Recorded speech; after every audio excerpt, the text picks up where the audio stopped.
Sloss furnaces in Birmingham, Alabama. 5 years after the Civil War, Birmingham, Alabama was founded. With its birth in 1871 came the need for tons of pig iron to fix the U.S. crumbling infrastructure, so Colonel James Withers Sloss began to build Sloss furnaces.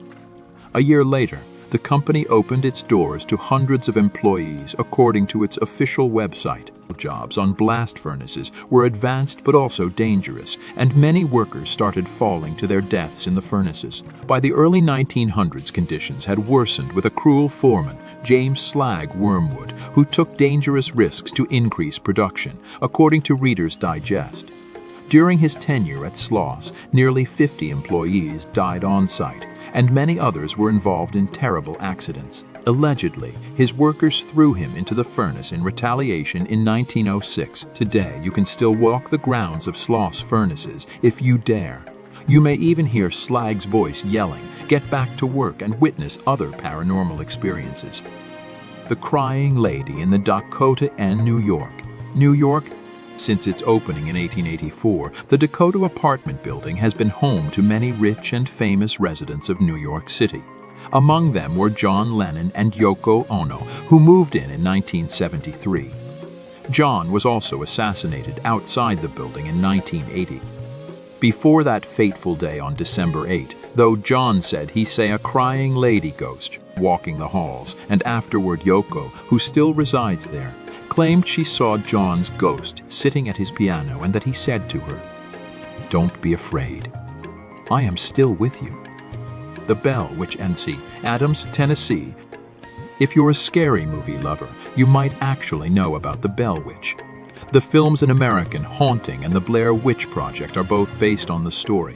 Way back in the early 1800s, a man named John Bell moved his family to an area in Tennessee called Red River, which is now known as Adams, Tennessee. After they had settled in the new home, some peculiar things started happening.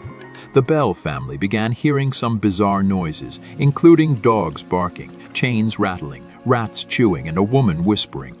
Soon, that Batwoman became known as the Bell Witch, and many people believe she's the ghost of a former neighbor of the Bells, Kate Batts. Batts and the Bells had a dispute over land, and she had sworn vengeance on the Bell family before she died.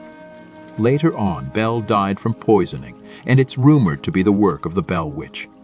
The ghosts of the Crescent Hotel and Eureka Springs spend the night in the haunted Crescent Hotel in Eureka Springs, Arkansas, which opened in 1886.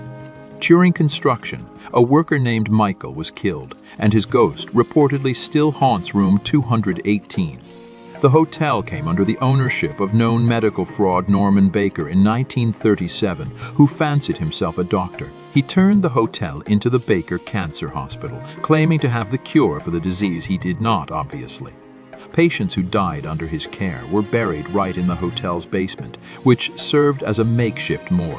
He was arrested in 1940, but his patient spirits are said to still remain. Because the hotel is still open, guests often say they see apparitions and hear noises during their stays. Sci-Fi's Ghost Hunters even has footage of something moving in the basement. Hug and Molly, Abbeville, Alabama. It's best to stay home when the sun sets in Abbeville, Alabama, if you want to avoid Hug and Molly's chilly embrace. As the legend goes, beginning in the early 1900s, an oversized figure clad in all black began roaming the streets at night looking for unsuspecting victims. Once she fixates on someone, she hugs the person and screams loudly into their ears. Many people have recounted stories of being chased by what they believe was Hug and Molly. Local parents have even taken advantage of the story to keep their children in line. The town embraces its nighttime warden, proudly calling itself the home of Hug and Molly. There's even a family-friendly restaurant named after her. The Surrency House Ghost, Surrency, Georgia.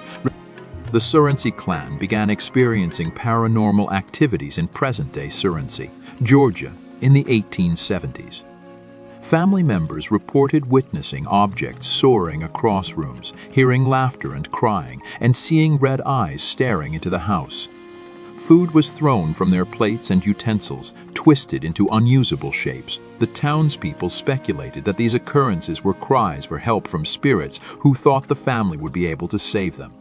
On the day the family decided to finally leave the house, a fire iron allegedly floated up and started hitting one of the sons on the head. No one was ever brave enough to live in the house again, and the building went up in flames in 1925.